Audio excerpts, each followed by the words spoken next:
Now let's take a look at the speech sounds. Audiologists use a tool called the speech banana to visually represent how we hear different speech sounds relative to one another. In order to be understood by the listener, speech needs to be both heard and understood. However, just because we can hear someone speaking, it does not necessarily mean that we understand the speech message.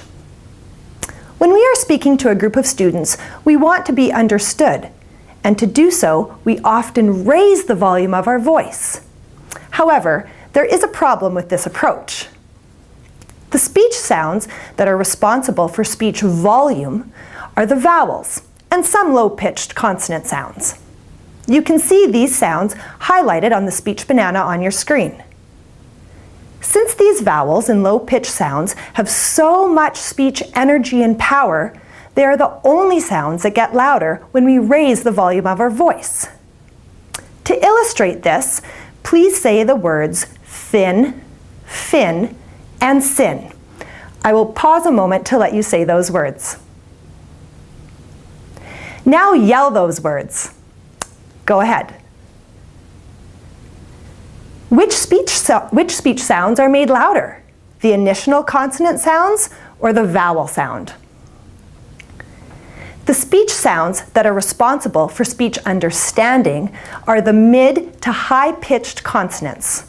You can see these sounds highlighted on the speech banana on your screen.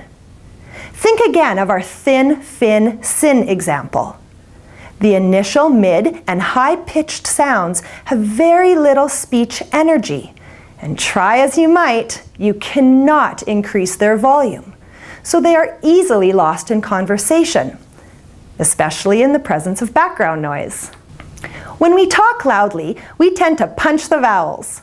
Because the vowels are more powerful, they tend to mask or cover up the consonants. While this does improve one's ability to hear, it does not improve the ability to understand. Think of the following words: walk, walks, walked, talk, talks, talked, top, tops, topped. The low-pitched sounds in these words is the same, so that if we strip away the mid to high pitch information, all of those 9 words sound like aw. Only by hearing the high pitch information, k, t, s, w, d, do these 9 words become different from one another. What this means is that making our speech louder does not mean that the speech is heard clearly enough to distinguish different speech sounds and therefore words.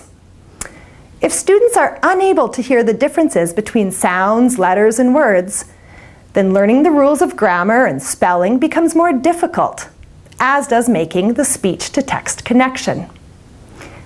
I now invite you to view the following website.